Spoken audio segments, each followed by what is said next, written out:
សូមជម្រាបសួរថ្ងៃនេះខ្ញុំសូមលើកយកប្រធានបទការលូតលាស់របស់ទារកអាយុ7 ខែពេលកូនតូចរបស់អ្នកឈានដល់អាយុ7 ខែគាត់អាចចាប់ផ្ដើមយល់ពាក្យថាទេហើយមើលមកអ្នក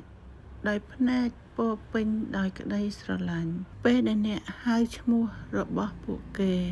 ក្នុងដំណាក់កាលនេះកូនលោកអ្នកពោរពេញទៅដោយការលូតលាស់ដ៏អស្ចារ្យនិងការស្វែងយល់ថ្មីជារៀងរាល់ថ្ងៃទារកអាយុ7 ខែរបស់អ្នកកំពុងក្លាយជាអ្នកវិទ្យាសាស្ត្រតូចម្នាក់ដែលចាប់ផ្ដើមសាកល្បងនិងរៀនយល់អំពីហេតុនិងផលយ៉ាងសកម្មជំនាញផ្នែកគំនិតរបស់កូនអ្នកកំពុងរីកចម្រើនយ៉ាងឆាប់រហ័សខណៈពេលដែលគាត់ចាប់ផ្ដើមយល់ពីរបៀបដំណើរការរបស់ពិភពលោកជុំវិញខ្លួនរបស់ពួកគេការអភិវឌ្ឍសំខាន់របស់ទារកអាយុ7 ខែមាន4ចំណុចគឺចំណុចទី1ការអភិវឌ្ឍផ្នែកគំនិតនិងការយល់ដឹងគឺកុមារចាប់ផ្ដើមចាំមុខមនុស្សធ្លាប់ស្គាល់និងភ័យខ្លាចពេលជួបមនុស្សប្លែកមុខ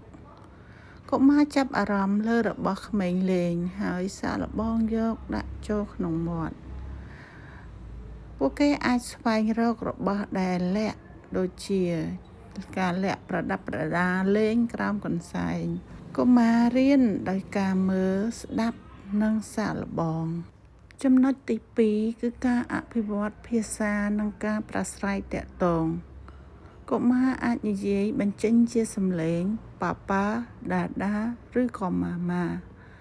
ពួកគេចេះឆ្លើយតបពេលឮឈ្មោះខ្លួន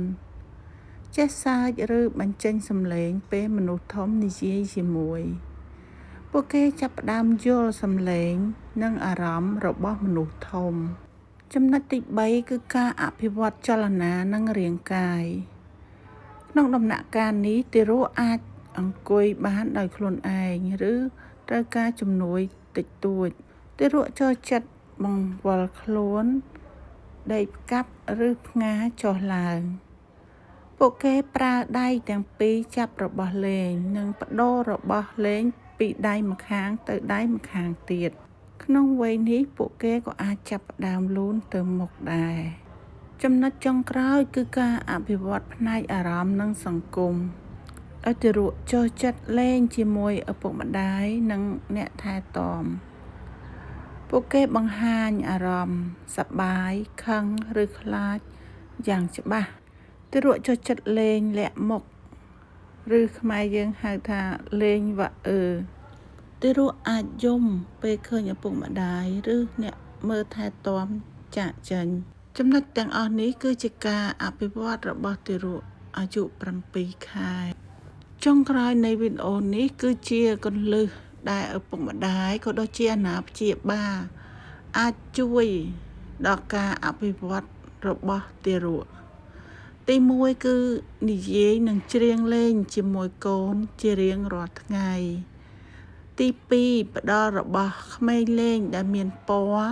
ចម្រុះនិងមានសំឡេងទី3គឺបង្ហាញសៀវភៅរូបភាពនិងអានឲ្យកូនស្ដាប់ឲ្យកូនមើលទី4គឺលេងជាមួយកូនឲ្យបានច្រើនដើម្បីបង្កើតពេលវេលាស្និទ្ធស្នាលជាមួយកូន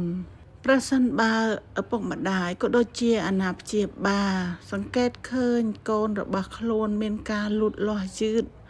ឬមានភាពមិនប្រក្រតីសូមប្រញាប់យកកូនទៅកាន់មន្ទីរពេទ្យដើម្បីជួបពិភាក្សាជាមួយនឹងគ្រូពេទ្យជំនាញសូមអរគុណសូមជម្រាបលា